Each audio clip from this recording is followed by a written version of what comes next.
So today we're going to be reacting to TJR Trades clothing brand Killtech, and we're going to break down exactly how they did $100,000 in sales in a single day. I'm not holding back in this video. I'm going to take you through the exact strategies, a full breakdown, and by the end of this video I'm going to rate the product market fit, the branding, the marketing strategy and the conversion rate optimization out of 10. I'm going to show you why this worked, how they was able to actually get that $100,000 in a single day, and I'm going to reveal to you how they're actually doing this without spending a single penny on paid advertising, because this strategy that they're using, you have to take notes on this if you've got a brand yourself. So look, TJR Trades, he's an Instagram personality. He does day trading, that's his main thing. You'll have seen this guy on Instagram Reels. Now, I think that his main hustle is selling the mentorship for trading. However, he's got a lot of lifestyle reels, he does quite a lot of funny content and skits and stuff like this, but these guys are pushing serious numbers. Now, the brand that they run, Killtech, it's actually him and this guy called Carson. What you're going to notice about these two guys, they're very lifestyle orientated. Now, they live in Miami, they're these Miami archetypes, yeah? This is what you expect to see from young guys making money in Miami. Now, the reason why I want to bring this up first, because this is one of the most important pieces of the puzzle for this. So the differences with a clothing brand and a different e-commerce brand, you have to create a lifestyle for a clothing brand, because people are not buying clothing out of a pain point. Usually people buy products to fix problems. Clothing is a little bit different. So the way that clothing brands are marketed best is by creating a lifestyle for a certain archetype of person and then selling the product that someone can buy in order to get into that lifestyle, right? So you can see these guys. This is the secret sauce out of a lot of this. I mean, I can go over the website, I can rip it to shreds, I can go over average order values all day fucking long, right? Nobody gives a shit. This is the sauce. It's the fact that these guys are actually living this and they're showcasing it properly. Now, this is part of the marketing strategy. This might look like, oh, they're just having fun on Instagram, but this is part of the marketing strategy, because how humans work, they see a lifestyle and they buy the product in order to have a piece of that lifestyle, right? So they're creating these characters around themselves, and then they've added a brand into that. Now look, you might be thinking, how can you replicate this? Well, you can replicate this by consciously going out and taking footage and making content on a certain type of lifestyle that you want your brand to fit in, right? So if you're selling a fitness brand, a clothing brand, for example, well, you need to be showcasing a fitness type of lifestyle. Now, the reason why this is so important is because people consume a lot of these guys' content. Okay, they go on YouTube, they see the lifestyle, they recognize the guys.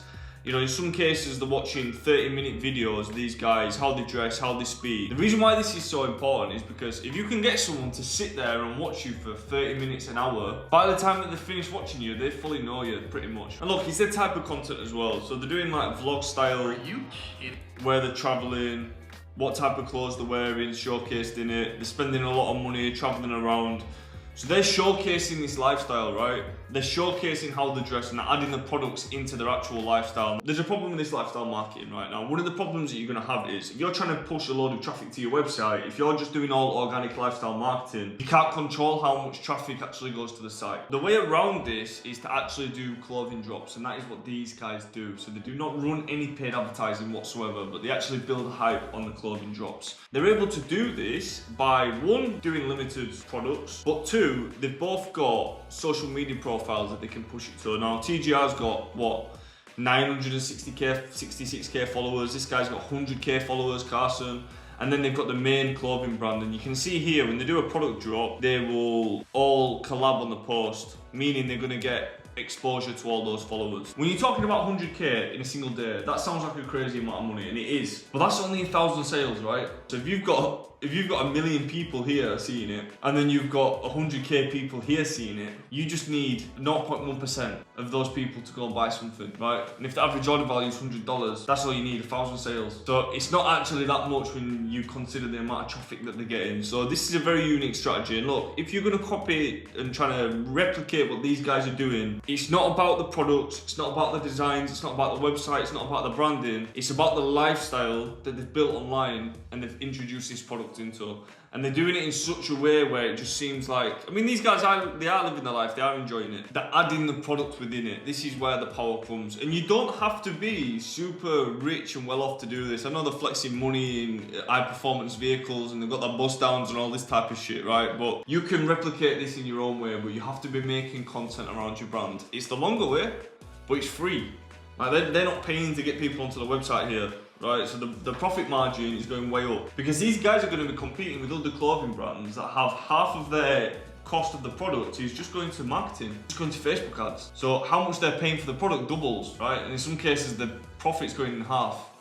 So it's very, very strong strategy to actually put some time into this and do it properly, but it's a very long game, right? And you see, this is the problem that clothing brands have, because you can go start a dropshipping brand, for example, you don't have to put the money into the product, but when you're making a custom product, you have to put all the capital up. And for something like clothing, where it's minimum order quantities, you've got to invest a lot of money, $10,000, $20,000.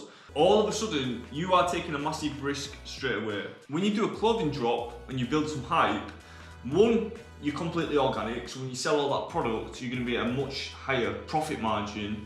And two, you're actually going to be able to liquidate that capital straight away. And three, you're actually going to be able to get all of that customer data, and you're going to be able to have a big group of customers that you can resell to over and over and over again. The reason why this is so important in the beginning is because if you're low on capital and you're just starting a brand, you need to try and free that capital up as fast as you can. Now, I don't think these guys are low on capital. This guy will be doing millions a month through his trading mentorship. He really will. This will be like $2,000, $4,000, all organic. They know what they're doing. These guys are getting paid, believe me. They're not short on cash. But for a normal brand, you're gonna be short on cash. So by doing the hype drops, you're gonna be able to free that cash up and build. And you don't have to do it forever. This is the thing. You can just do it to liquidate the cash, get some cash in the business, and then all of a sudden you've got the capital to buy as many stuff as you want, and you can sell it continuously. The only problem with this method is, me personally, you'll see me rip to death people on this channel where they've not got checkout set up, they're not doing upsells, they've not got buy now, pay later options. For me, I like to have continuous selling. I want 24 hours a day people sending me money. If you're gonna copy these guys for anything or take inspiration, front end, focus on the front end. When you get to the website, what you're gonna get hit with straight away, you've got the mobile sign up. Now this is interesting. There's pros and cons with just doing mobile. So as far as I'm aware, these guys are not doing email. The thing is, with mobile, you get way less customization, so nobody can see your designs or anything like that. It's just a small, under 160 characters text message. However, the open rate for mobile is like 85%, 90%. So the open rate is much higher. The problem is you don't get the segmentation abilities like you do with email. It's much more expensive to send out the text messages over email, and it's actually a lot more expensive than email. So me personally, I would do text and email. Why not do both of them? You know, you want to have the maximum chance that you have to sell, and for me, I would rather collect the emails personally. But straight away you'll see the aesthetic of the site. It's very, very one-of-one streetwear brand. It's like a raw, deconstructed, gritty streetwear brand. Very, very unique, like you've not been on before. These guys know what they're doing. This is like very streetwear style, not something you come across a lot. And this really adds to the brand identity. Now look, we're not even getting onto the designs yet. I mean, the designs are pretty cool, the price point's pretty cool, but the website, you do not see websites like this a lot. This is expensive to make. You can tell instantly. The perception of the brand changes a lot when they've got a website like this. And look, again, these are the guys who own the brand in their own marketing. Like, they've added this product into their lifestyle. It's done in a nice way. I've got to give them that, I do. But yeah, look, they're living the lifestyle. They've got the diamonds. They've got the bust downs on, yeah. The thing is about this website, nothing's shoppable. You can't buy anything because they're doing it in drops. They're calling them capsules, right? You can't actually buy anything. Now, there's positives and negatives with this, right? The negatives are you can't sell all the time, but the positives are you're going to build that hype up, you're going to build that scarcity, and these are one of the strongest parts of human influence. There's a book called The Power of Influence by Robert Cialdini that goes over the main principles of influence on human beings, and one of them you've got is scarcity. So when people feel like they're missing out, they're more likely to make a purchase. This is what you'll see all throughout marketing if you look for it. This is really important, and again, the benefit of this is they can build the scarcity, and all the power is in people feel like they're missing out. So you've not got that ad spend, but you've got people feeling like they need to get something and they're in a rush to get it. So you're sort of pushing a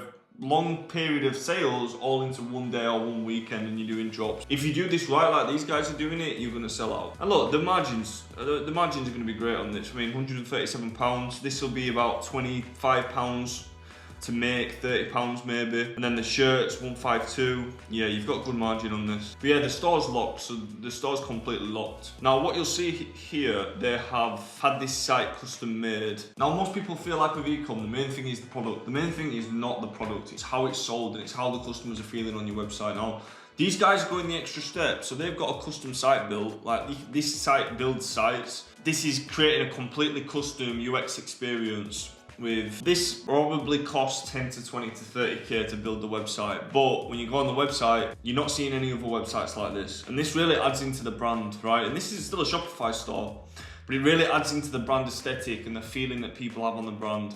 So that is where you can start associating it to a higher price point. And yeah, just an overall for the marketing strategy, I mean, look, the marketing strategy is organic socials to SMS in drop styles. There's good ways and bad ways of doing marketing. Now, the good way about doing this in the drop styles, they miss the upsells. They don't have to do the upsell. They miss the conversion rate optimization. They miss the buy now, pay later options. They don't even do returns. They skip out all of the hard bits in e-commerce, and they're just able to sell loads of products in one. Now, there's pros and negatives, right? If you want to really start scaling to massive numbers, you need that site shoppable for long periods of time. But if you don't accept returns, you don't want to do all the extra bits. It's like if you're making 100k per drop organically in a day, and you do a few of those per year, like, do you even need to do all the extra stuff? So it depends what type of strategy that you want to use. Now for me, I want a site that's shoppable all year round. I want to do the SEO, I want to do the paid advertising, I want to do the organic marketing, I want to do SMS, I want to do email, I want to do a rewards program, I want to do all the branding, and I want to make it more commercial just because I want it shoppable 24/7. But these guys are not after that. So you'll see me going about on this channel all the time, ripping people to shreds for not doing all these things. But these guys are going from a completely different angle. It's not cool to do fucking Klarna at checkout, is it? Let's be real. They're completely appealing to a different type of customer. Now, the hard bit is curating this lifestyle and actually being the guys that live this. That is the difficult part. Not a lot of people can do this. I mean, anybody can go get some designer to make these clothes. Anybody can go get the clothes made from China. Anybody can go pay for this website to be built by professionals if you've got the budget. But what people can't do is this. So if I was a clothing brand and I was wanting to study what these guys are doing and try and do these drops for myself, one thing that I would be watching is SMS and email marketing, 100%. The second thing that I would be watching is how can I take inspiration from this lifestyle marketing and introduce it myself. And those are the two things that I would be using to really build some leverage, because those are the things that are hard to replicate. And you can get those as the skill. You can skip the upsells, you can skip the conversion rate optimization, you can skip all the nerd ecom stuff, and you can just go straight into the drops. But it's all down to what type of business you want to build. So look, let's just give this a quick rating, right? So first off, you've got the product market fit. The product market fit's good. They've created the product market fit because they've created the aesthetic and the lifestyle that people want to aspire to. And then they've put the product to fit the marketing that they've created, right? So for them, product market fit, we're just going to give it a 9 out of 10. There's no two ways about it. Now, the marketing strategy is strong, all organic, drop style. I mean, they're trying to do drop style. They're not. If they were trying to do the commercial and running ads, I'd give these guys a hard fucking time. I really would. But they're not trying to do that. So for the marketing strategy that they're doing, building a lifestyle, building hype, if they're doing 100k in a day, right, that's good, yeah? So let's give that a 9 out of 10 as well. Now, conversion rate optimization, you know, the site's fancy, it looks cool. They've not got sizing, they've not got returns, which personally I think is bullshit, but you know, these fashion guys do their own thing, they really do. So yeah, look, I'm gonna give that 7 out of 10, even though the website is a very, very good website. And their overall branding, the branding's a 10 out of 10. The branding is a 10 out of 10, because they live this, like they've created this lifestyle, they live it. The website, I love this raw aesthetic look. I love the website and the colour changing background. It fits the logo, it fits the complete style that they've created. And because they've done these extra little things and they've spent this extra bit of money, it just separates them from these bullshit Instagram brands that you see popping up every single week, right? They've actually put the extra effort in and they actually do this. So look, this brand gets my approval, yeah? If you're running a clothing brand, this is one that you want to be watching out for. But look, the only thing that I would say is start running email, 100%. You are not going to make less money with the email, it's only going to be more, and it's going to be way a lot more. That's the review. It gets a thumbs up from me. There's a video coming up right about here. You need to take a watch after this one. Till next time. What?